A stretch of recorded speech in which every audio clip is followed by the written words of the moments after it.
জীবনে বহুত প্রেম করলাম। আমি আর কোনে টেহা দিমু, উল্টা অগট খাইকায় পয়সা খাইছি। এইটাই আইসা সিরিয়াস প্রেমে পইরা গেছিলাম। ভাবলাম বিয়া করমু। রে কদম, ধৈর্য ধর, মন খারাপ করিস না। কে ধরা পড়ছিস না এইবার? শয়তানি তোর যায় না।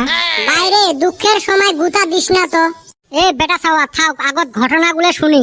কতরে কদম ফার্স্টত থাকি। কি কমুরে ভাই, দুঃখের কথা মনে বহুত আঘাত লাগে। থাক তাহলে। কিসের থাকে হুনবার চাইছা শুন। কত তুই তাড়াতাড়ি ক। তোরা তো জানোস রে ভাই, আমার রং নাম্বারে প্রেম করা স্বভাব। যাওয়া 1 মাস থাইকা ফেসবুকে হেইরুম প্রেম করলাম। আমি আরো মনে মনে বিয়ার দিন তারিখ ছাওয়া পাওয়ার নাম হাতে ঠিক কইরা হালাইছি। যদিও দেহি আমারে হেইরুম ভালোবাসে। ওটা তো ভালো জমছে। জমার আর কি দেখছাস, আরো জম্বনি দেখ। এই যদি মাঝে মাঝে আমার ঠান সনো পাউডার লিপস্টিক কিনার নিগা আমার ঠান পয়সাও নেই। আমিও ভাবি বিয়ার সুম অল্প ছাপা হয়ে আসি। মাইনছেও কব কদম আলী গেদি এটা পছন্দ করছে। আমি ভাই গরিব মানুষ, কত কষ্ট কইরা পয়সা জোগাড় কইরা দেই। খালি কি এন্নার পয়সা, কাপড় কানি বিউটি পার্লারের পয়সা পর্যন্ত দেই। মোবাইলেরও রিচার্জ কইরা দেই। তুই এত পয়সা পাইস কুতি? বাইরে বাড়ির মুরগি ডিম পাড়ার হাতে হাতে ডিম থাকে না। এই কয় মাসে বাড়ির বস্তু বেইসা ছাপা করছি। এই সারাম জাদি যে কাল লাগিন আমি তো দিশা পাই নাই।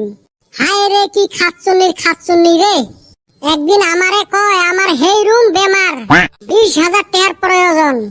আমিও টেহার ব্যবস্থা করা হারলাম না। আমি ভাবলাম বাইতে এত বড় একটা তসতসা খাসি ছাগল, এমুরা কুরবানি ইদারও বাজার, ছাগলের দামও পামু। বাইতে থেকে চুপ করে নিয়ে যায় বিক্রি করলাম।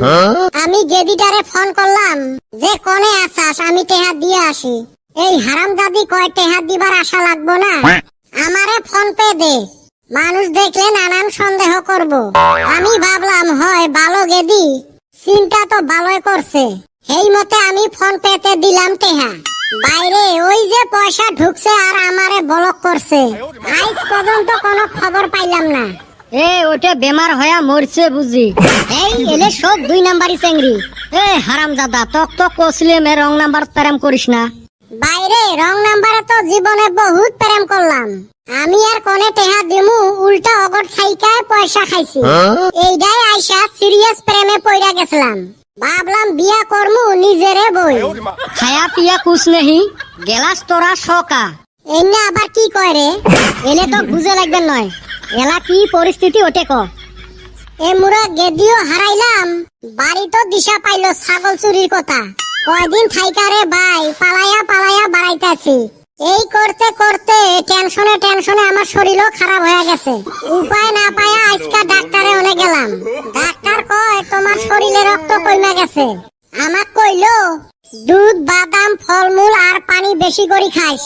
আমি কইলাম স্যার আমি তো গরিব মানুষ, এন্না কোনে পামু? ডাক্তার কয় এন্না তো খাওয়াই লাগবো, কিছু তো জোগাড় করা পারবা? আমি কইলাম স্যার জোগাড় তো করা পারমু, আপনি যেনার নাম কইলেন এর ভিতরে আমি খালি পানিটাই জোগাড় করা হারমু। কিছুই বুঝলাম না। ডাক্তার দেখি আমাকে রাগ কইরা বাইর কইরা দিল। তোক যে গুড়ি বের করি দেয় নাই, তাহলে তুই তো ভাল অভাবে পড়ি গেছিস। আর কইস না ভাই, আগে ফকির আসলাম এখন কাঙ্গাল হইছি। ও আপ তেরা হালত না ঘর কা না ঘাট কা। এই শারাম দাদা দেহি কোথায় কোথায় হিন্দি মারে রে। আমার অবস্থা নিয়ে মস্কারি করস না।